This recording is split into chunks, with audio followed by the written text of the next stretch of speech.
अस्सलामुअलैकुम दोस्तों, welcome to MBN voice media. इस वीडियो के अंदर अपन बात करेंगे मिलादुन नबी और गणेश विसर्जन एक साथ आ रहे हैं, क्या है अपडेट, और साथ ही फेक एम्बेसी बनाकर एक शख्स चला रहा था उत्तर प्रदेश में, और फॉर्मर तेलंगाना के मिनिस्टर मल्लारेड्डी के ऑफिसेस पर भी रेड मारने की खबरें आ रही है। क्या है सारी डिटेल्स, इन तीनों न्यूज़ों की डिटेल्स के साथ बात करेंगे। वीडियो शुरू करने से पहले आप सभी से रिक्वेस्ट है कि हमारे चैनल को सब्सक्राइब कर लीजिए। तो कुछ सालों से अपन देख रहे हैं कि खास तौर से मिलादुन नबी और गणेश विसर्जन का जो फेस्टिवल आता है एक साथ आ रहे, तो पुलिस वाले सोच समझ के हर एक को परमिशन दे रहे। हैदराबाद में इस साल भी एक बार फिर से दो बड़े मजहबी फेस्टिवल एक ही वक्त पर आने जा रहे हैं, गणेश विसर्जन और मिलादुन नबी। जैसे पिछले 2 सालों से हो रहा, वैसे ही इस साल भी 2 फेस्टिवल की तारीखें एक दूसरे के करीब पड़ रही। इसी वजह से हैदराबाद के लोग और इसके अलावा हैदराबाद के खासकर एडमिनिस्ट्रेशन और पुलिस के लिए एक बड़ी जिम्मेदारी आ गई है, दोनों कम्युनिटीज़ के फेस्टिवल को अमन और सुकून के साथ मैनेज करना। गणेश चतुर्थी का फेस्टिवल इस साल जो है 17 अगस्त 2025 से शुरू हो रहा और 11वें दिन गणेश विसर्जन होना है 6 सितंबर को। दूसरी तरफ मिलादुन नबी जो कि हुजूर सल्लल्लाहु अलैहि वसल्लम की पैदाइश का दिन माना जाता है, ये भी सितंबर के पहले वीक में आने का इम्कान है, यानी 5 सितंबर 2025। मगर जैसे कि हर साल होता है, एग्जैक्ट तारीख चांद के ऊपर डिपेंड रहती, इसीलिए हम तारीख कंफर्म नहीं कर सकते, बस एक अंदाजे के हिसाब से इस तारीख को लेके चल रहे समझो। लेकिन मसला ये है कि हैदराबाद में गणेश आइडल्स का विसर्जन सिर्फ एक दिन में नहीं होता, ये 7वें दिन से लेकर 11वें दिन तक चलते रहता। ट्रैफिक का मसला तो छोड़ो, जो छोटे छोटे गलियां हैं वहाँ पर रोडों तक सही नहीं है, वो लोग तक गलियां पैक कर लेके रखते। आप कुछ भी बोले तो साल में एक बार हमारा फेस्टिवल आता, तुम लोग नहीं मना लेते, क्या बोलते, तो आप किसको भी कुछ बोले जैसा नहीं है समझो। तो 5 सितंबर को जब मिलादुन नबी होने का इम्कान है, तभी गणेश विसर्जन भी शुरू हो रहा। इस सूरत में जैसे कि पिछले साल भी हुआ था, ईद मिलादुन नबी के जुलूस प्रोसेशन को पोस्टपोन करने का प्लान हो सकता अभी भी। पिछले साल 2024 में भी मिलादुन नबी 16 सितंबर को था और गणेश विसर्जन 17 सितंबर को था, तब भी मुसलमानों ने मिलादुन नबी का फेस्टिवल अपने वक्त पर मनाया, लेकिन जुलूस 19 सितंबर को निकाला ताकि दोनों कम्युनिटीज़ के लोग अपने फेस्टिवल को अमन और अमान से मना सके। मुसलमानों ने हमेशा ये बताया है मुल्क की तारीख के अंदर कि मुसलमानों का दिल कितना बड़ा है। मुसलमान भाईचारा बरकरार रखने के लिए अपने फेस्टिवल तक का जो सेलिब्रेशन होता है वो तक पोस्टपोन कर देते, और ये पहली बार नहीं हो रहा, 2 साल से हो रहा, ये 3रा साल रहता है ऐसा। ये बात हम लोग सेकुलर भाइयों को समझा सकते हैं, जो सेकुलर सोच सकते हैं हमारे गैर मुस्लिम भाई, लेकिन अंधभक्तों को ये बात कभी भी समझने नहीं आएंगी। आप कुछ भी उसको अच्छा समझाने की कोशिश करें तो उन्हें 4 बातें ऐसे बोल देता जिसकी वजह से अपन को और गुस्सा आ जाता। इसीलिए ऐसे बेकार लोगों को कभी भी न समझाना, अपन को ऑलरेडी मालूम है कि उन्हें बेकार है, तो उसको कुछ भी बोल के फ़ायदा नहीं है समझो। हमारा मुल्क इंडिया के अंदर लोगों को उल्लू बनाने के जो केसेस सामने निकल कर आ रहे, अफसोस की बात है कि लोग जो है सबसे बड़ी बात बिना किसी तहकीकात के अपने पैसे डबल करने की सोच लेते। सबको दिमागों में ये बैठे हुआ है, ये शैतान काम पर से बढ़ गया, नहीं मालूम 1 लाख रुपए अल्लाह दे रहा तो उसको 2 लाख करना सोच रहे, 2 लाख है तो उसको 4 लाख करना सोच रहे। अरे भाई वो खाओ पियो, उसको खर्चा करो, तुम देने वाली ज़ात अल्लाह की है। अब आप बोलेंगे अब हराम कामों में नको लगो, हलाल कामों में खर्चा करेंगे, दूसरों को सदका देंगे, दूसरों का सोचेंगे तो वो डबल होते। अब तुम बोल रहे हैं हम बड़ी मुश्किल से कमाए, उसको 1 लाख को 2 लाख करना। भाई जब तुम्हारे पास कुछ भी नहीं था तो अल्लाह तुम्हारे उतने पैसे दिया, उतनी दौलत दिया, तो क्या अल्लाह जब तुम्हारे पास कुछ भी नहीं रहेगा तो नहीं देगा? तो हमेशा अपनी सोच को पॉजिटिव रखो भाई। हैदराबाद में ऐसे कई कंपनियां, DKZ वाले आए, करोड़ों रुपए लूट लेके चले गए, और बहुत सारे कंपनियां स्कैम तो डेली चल रहे, 40 लाख एक जने के चल जा रहे, जुबली हिल्स में एक जने के 50 लाख रुपए चले गए। तो भाई आप पैसा अपने पास रखो, आप हिफाजत से रखने की कोशिश करो, उसको खर्चा करना दिल बड़ा करो। इन्हें एक प्रॉपर्टी है सो वाला दूसरी प्रॉपर्टी का सोच रहा, 10 लाख रुपए है सो वाला 20 लाख करने को सोच रहा उसको।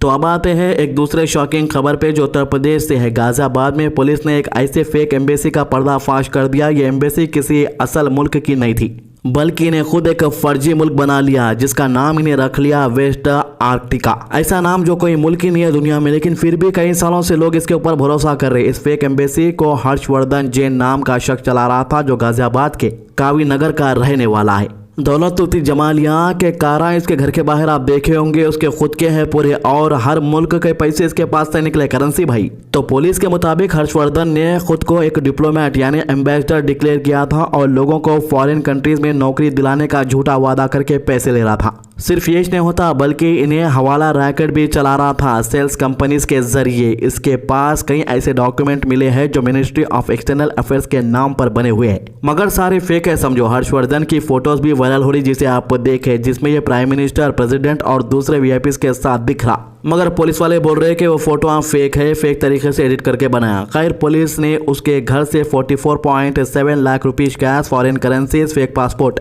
अभी फॉरेन करेंसी का कैलकुलेशन करके नहीं बोले पुलिस वाले, जो इंडिया का कैश मिला उसके हिसाब से 44.7 लाख रुपीज बोले। तो इसके पास जो है स्टैंपा मिले, कार्डा मिले और नंबर प्लेटा मिले वीवीआईपी। पुलिस बोल रही है कि इस शख्स से ताल्लुकात पहले कंट्रोवर्शियल गॉडमैन चंद्रा स्वामी और इंटरनेशनल आर्म डीलर अदनान कशोगी से भी रहे हैं। इसके खिलाफ एक और केस भी 2011 में फाइल हुआ था जब इसके पास से इलीगल सैटेलाइट फोन मिला था। तो ये जो फोन के बारे में मैं बोल रहा हूँ वीवीआईपी फोन रहता, इसको जो है किसी सिम कार्ड की जरूरत नहीं रहती समझो। दुनिया में आप कहीं पर भी रहो सैटेलाइट से कनेक्ट रहता है, किसको भी फोन कर ले सकते। तो दोस्तों ये कोई मामूली मामला नहीं है जिसे हम लोग सुन रहे हैं कि एक शख्स जो इतनी सारी दौलत जमा कर लिया, वो भी एक फेक एम्बेसी बना के, एक फेक एम्बेसी का एम्बेसडर बना के, कई लोगों के पासपोर्ट उसके ऑफिस में दिख रहे। तो बगैर किसी के सपोर्ट के इन्हें इतनी दौलत जमा लिया, इतनी सारी चीज़ें इसके पास से निकले, ऐसा हो नहीं सकता। पुलिस वाले तो कुछ लोगों के नामा बोल दे रहे जो ऑलरेडी क्रिमिनल लिस्ट के अंदर है। अब खैर पुलिस वाले ज़्यादातर केसों को दबा देते समझो, कई के वास्ते बोले तो बड़े बड़े लीडरों के नाम आ गए तो परेशानी हो जाती उनको। गाजियाबाद में एक चल रहे अवैध दूतावास चला रहे व्यक्ति को पकड़ा है। इस व्यक्ति का नाम है हर्षवर्धन जैन, पुत्र जेडी जैन। ये रहने वाला KB 45 कविनगर गाजियाबाद का है। इसको अवैध दूतावास चलाते हुए गिरफ्तार किया है और इसके पास से काफ़ी सामग्री बरामद हुई है। तो इसीलिए वन साइड की न्यूज़ अपन को सुनने को मिलती है ऐसे केसेस में कि भाई पकड़ा गया, छोड़े सो भी नहीं मालूम होता अपन को इसको। अब बात करते हैं तीसरी बड़ी खबर की, जो फॉर्मर लेबर मिनिस्टर मल्ला रेड्डी के बेटे बांद्रा रेड्डी के घर पर होने वाले इनकम टैक्स से रिलेटेड है। जो आज IT डिपार्टमेंट ने कोम्पल्ली में बांद्रा रेड्डी के घर पर रेड किया। ये रेड उस एक्विजिशंस के बाद हुई जिसमें कहा गया कि मल्ला रेड्डी हॉस्पिटल और मेडिकल कॉलेजेस में एडमिशन के लिए स्टूडेंट्स से पैसे लिए जा रहे। रिपोर्ट के मुताबिक IT ऑफिशियल्स ने कुछ फाइनेंशियल इरेगुलरिटीज डिटेक्ट किए हैं और उन्होंने मल्ला रेड्डी हॉस्पिटल के चेयरमैन बांद्रा रेड्डी और उनके घर वालों से सवाल जवाब भी किए। लेकिन बांद्रा रेड्डी की वाइफ प्रीति रेड्डी ने ये क्लेम को झुटलाया है। उनका कहना है कि कोई रेड नहीं हुई है, बल्कि वारंगल पुलिस सिर्फ नोटिस देने के लिए आई थी मल्ला रेड्डी कॉलेज के PG मेडिकल सीट इन्वेस्टिगेशंस के सिलसिले में। लेकिन बड़े बड़े मीडिया चैनल वाले तो रेड बोल रहे हैं, लेकिन यहाँ पर इनके वाइफ बांद्रा रेड्डी की वाइफ प्रीति रेड्डी बोल रही है कि नहीं होता, खाली सवाल जवाब को आए। लेकिन यह भी याद रहे कि पिछले कुछ हफ्तों में मल्ला रेड्डी फैमिली के प्रॉपर्टीज पर इनकम टैक्स और ED दोनों ने रेड किए हैं और काफ़ी कैश बरामद भी हुआ। प्रीति रेड्डी ने 2 दिन पहले BJP के लीडर से भी मुलाकात की थी और बोनाल फेस्टिवल के दौरान BJP के लीडर्स के बैनर भी लगवाए गए थे। तो ये जो मल्ला रेड्डी है, हमारा जो फॉर्मर मिनिस्टर है, इन्हें पहले से क्या करता बोले तो स्टेट के अंदर किसकी भी सरकार है तो उसके अंदर चल जाता। अभी एक पार्टी से MLA भी रहे तो वो पार्टी में जो है जंप कर देता, जिसकी सरकार बनी वो पार्टी में। अब आप पूछेंगे भाई फिर कांग्रेस की पार्टी बनने के बाद कांग्रेस में जंप कई को नहीं करा, बल्कि जंप इसलिए नहीं करा कई क्या से बोलते रेवंत रेड्डी को इससे पहले बड़े बड़े बातें दे दिया था, गालियां तक दे दिया था। तो रेवंत रेड्डी भी उसको CM अपना बोल दिया था कि मैं क्या हूँ बताता हूँ अगर चीफ मिनिस्टर बने बात, तो इसलिए इसको कांग्रेस पार्टी में नहीं लिया आता बोल के कई बार बोला भी था, मुलाकात भी करा समझो। तो ये थी इन मामलों के अभी तक की अपडेट। हमारे चैनल को सब्सक्राइब कीजिए, वीडियोस को ज़्यादा से ज़्यादा शेयर कीजिए। अल्लाह हाफिज़।